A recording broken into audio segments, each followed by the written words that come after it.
नमस्ते दोस्तों, मेरा नाम पूजा है। आज मैं आपसे अपनी ज़िंदगी का एक और छोटा सा हिस्सा शेयर कर रही हूँ। शायद मेरी बातें सुनकर आपको लगे कि लाइफ चाहे जितनी भी मुश्किल क्यों ना हो, हम हमेशा उसमें हिम्मत और पॉजिटिविटी खोज सकते हैं और उम्मीद कभी भी नहीं छोड़ना चाहिए। तो यहाँ देख सकते हैं बेटा स्कूल जा रहे हैं, मेरा घर में झाड़ू पोछा सब कुछ कंप्लीट हो गया है और मैं निकल चुकी हूँ सब्जी बाज़ार। आप सब जानते हैं कि मेरे पति का एक्सीडेंट हो चुका है, जिससे हेल्थ की वजह से मेरी ज़िंदगी एकदम से बदल गई है। कई बार लगता है कि हालात बहुत भारी है, लेकिन फिर याद आता है कि अगर मैं हार मान लूँगी तो मेरे बेटे का क्या होगा, मेरे परिवार का क्या होगा और मेरी सासू माँ का क्या होगा। तो यहाँ एज यूजुअल डेली की तरह मैं फिर से अपने आप को हर सुबह उठकर मैं खुद को यही कहती हूँ कि रुकना नहीं है, मुझे लड़ना है और सबके चेहरे पे स्माइल लाना है और साथ में मुझे भी खुश रहना है। भगवान जो मेरा ये इंटरव्यू ले रहे हैं उसमें मुझे पास होना है, तभी तो पोस्ट बढ़ेगा ना गाइस। तो यहाँ देख सकते हैं मैं आ गई हूँ सब्जी मंडी। यहाँ से सब्जी मंडी से सारा सब्जी वेजिटेबल्स जो मुझे लेना था लेके आ गई हूँ। उसके बाद से गाइस मैं लग गई हूँ किचन के कामों में। तो आज मैं किचन में गाइस लेके आई थी आपका कुंदरू जिसको बोलते हैं, आई होप कि आप लोग जानते होंगे, यहाँ मैं दिखाऊंगी आपको। और उसके साथ मैं लेके आई थी लाल साग। तो इन सब को ना मैं आज बना लूँगी। तो आज का मेनू हुआ गाइस चावल दाल लाल साग, आपका कुंदरी आलू का भुजिया। तो गाइस अगर आप लोगों को मेरा ब्लॉग थोड़ा सा भी अच्छा लगेगा ना कि एक लड़की इतना स्ट्रगल कैसे करती है, सब कुछ अकेले कैसे मैनेज करती है, तो प्लीज़ आप लोग मेरे ब्लॉग को लाइक सब्सक्राइब एंड शेयर कीजिएगा। तो गाइस इसी का नाम कुंदरू है। आपके यहाँ पे इसको क्या बोलते हैं, कुंदरी क्या बोलते हैं गाइस, कमेंट करके ज़रूर बताइएगा। और यहाँ देख सकते हैं दूसरे तरफ लाल साग बना रही हूँ।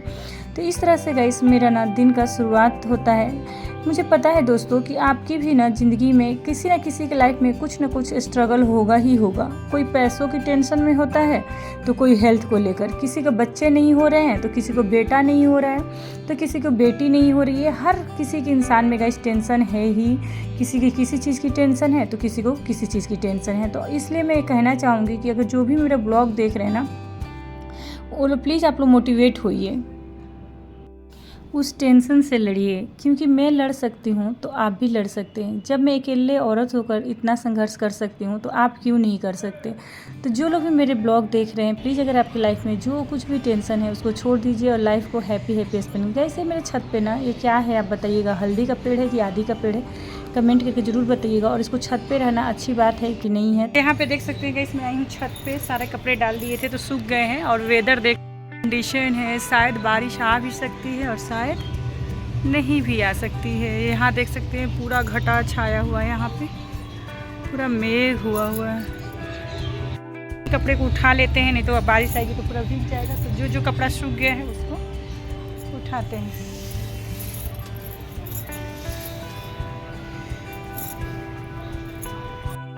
यहाँ देख सकते हैं मेरे जितने कपड़े ना सूख गए हैं सबको मैंने उठा लिया है और ले जाकर इसको रखूँगी नीचे। और उसके बाद से गाइस हम लोग जाएंगे सब कोई खाना खाने। तो सबका खाना निकाल चुकी हूँ, मम्मी जी, हस्बैंड और बेटे का भी और अपना भी। तो यहाँ देख सकते हैं अब हम लोग खाना एंजॉय करेंगे। आज हमारे लंच में गाइस यही है। तो किसको किसको ऐसा खाना पसंद है एक बार कमेंट करके ज़रूर बताइएगा। उसके बाद से गाइस ये हो गया है दोपहर का खाना वाना सब लोग खा लिए हैं। उसके बाद से ना मैं प्रिंस को यहाँ पे सुला दी हूँ, क्योंकि बच्चे स्कूल से आपको पता है 6:15-20 में स्कूल जाते हैं, तो उनको दोपहर में थोड़ा सुलाना भी ज़रूरी होता है, नहीं तो शाम को ना जब ट्यूशन पढ़ते हैं तो सोने लगते हैं। तो यहाँ पे मैं उनको खाना खिला के ना मैं उनको सुला दी हूँ। अब मैं भी जा रही हूँ थोड़ा उनके साथ में रेस्ट करूँगी, नहीं तो वो सोएंगे नहीं, तो मैं भी थोड़ा देर लेटी रहूँगी और मोबाइल में एडिटिंग वगैरह ये सब कुछ करूँगी। यहाँ देख सकते हैं गाइस। तो मेरा ना आप सबसे यही कहना चाह रही हूँ गाइस, इतनी बात बोलने का यही मतलब है कि आप लोग भी ना हार नहीं मानिएगा गाइस।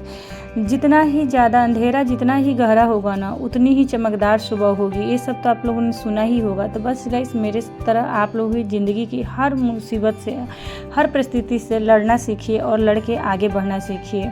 अगर हम लड़ेंगे ना तो ज़िंदगी में ज़रूर से ज़रूर कामयाब होंगे। यहाँ आप देख सकते हैं मेरा शाम हो गया है और फिर से मैं शाम को मम्मी जी यानी मेरी सासू माँ का थोड़ा तबीयत अच्छा नहीं लग रहा था, बुखार जैसा उनको हुआ था। तो उन्होंने बोला कि पूजा आज पकौड़ा बना दो और चाय।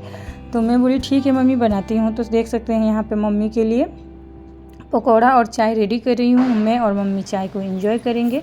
तब तक प्रिंस अभी सो रहे हैं। तब तक शाम हो गया, हम लोग उठ गए हैं। चाय पकौड़ा मम्मी जी और हम खा चुके हैं। और उसके बाद से गाइस मैं लग गई हूँ घर को थोड़ा बहुत रहने, क्योंकि आप लोगों ने देखा दोपहर को मैं थोड़ा बाहर गई थी और मुझे फिर कहीं बाहर निकलना है। तो इसके लिए मैं सारे काम को अरेंज कर लूँगी जितना मुझे समझ में आएगा, जहाँ जो करना है करके। और प्रिंस के लिए ना दूध वगैरह गर्म कर दूँगी ताकि जब तक उठेंगे। तो यहाँ दूध नहीं था गाइस, तो मैं आई थी बाहर। यहाँ देख सकते हैं एक वो आंटी हैं, उनसे मैंने दूध मंगाया क्योंकि मेरा घर दूध शेष हो गया था। उसके बाद से दूध लेने के बाद से मैं आ गई हूँ प्रिंस को दूध देने के बाद मार्केट। तो पैसा नहीं था गाइस, तो सबसे पहले पैसे की ज़रूरत पड़ती है। तो यहाँ ATM से मैंने पैसा उठाया है और उसके बाद से मैं निकल गई हूँ मार्केट के लिए। कुछ प्रिंस के लिए, मम्मी जी के लिए, हस्बैंड के लिए, खुद के लिए कुछ शॉपिंग भी करना ज़रूरी है क्योंकि पूजा आ रहा है। तो आप देख सकते हैं बाहर का नज़ारा कितना खूबसूरत है। तो यहाँ पे मैं आ गई कुछ मॉल में गई, मैंने देखा जो जो पसंद आया। बहुत सारे कलेक्शन थे, कुछ बहुत स्पेशल नहीं है लेकिन ठीक थे। तो मैं यहाँ पे आई हूँ, तो घर पे चल के दिखाऊंगी कि मैंने क्या क्या शॉपिंग किया है और क्या क्या शॉपिंग नहीं किया है। तो यहाँ देख सकते हैं गाइस, मेरे हस्बैंड जी ने मुझे फ़ोन किए कि अगर आ रही हो तो मेरे लिए ना ये जो इसको फुलौड़ी बोलते हैं गाइस, आप लोग क्या बोलते हैं कमेंट कीजिएगा। इसको बैगनी चप बोलते हैं और साथ में आलू चप, क्योंकि ये पूरा वेजिटेरियन दुकान है। यहाँ से ही हम लोग लेके जाते हैं। तो यहाँ से मैं लेके चली आई हूँ घर। उसके बाद से मैं घर पे आई तो प्रिंस अपना दूध पी चुके थे और अपना टीचर के पास में बैठकर वो अपना पढ़ाई कर रहे थे क्योंकि उनकी टीचर आ चुकी थी। तो इस तरह से करके गाइस ज़िंदगी का मेरा हर एक पल गुजर रहा है। तो आप लोगों को मेरा वीडियो कैसा लगता है एक बार ज़रूर कमेंट करके बताइएगा। अगर मेरा वीडियो आप लोगों को अच्छा लगता है कि एक लड़की इतना कुछ अकेले मैनेज करती है तो प्लीज़ मेरे चैनल का सपोर्ट कीजिएगा। अगर थोड़ा सा भी मेरी कहानी आप लोगों को इंस्पिरेशन देती है तो मेरे चैनल को लाइक, सब्सक्राइब एंड शेयर कीजिएगा। मिलती हूँ आप लोगों से नेक्स्ट वीडियो में, नेक्स्ट ब्लॉग के साथ। कल का ब्लॉग और भी गाइस इंटरेस्टिंग होने वाला है, तो कल का ब्लॉग देखना मिस मत कीजिएगा। Bye guys, take care, love you all.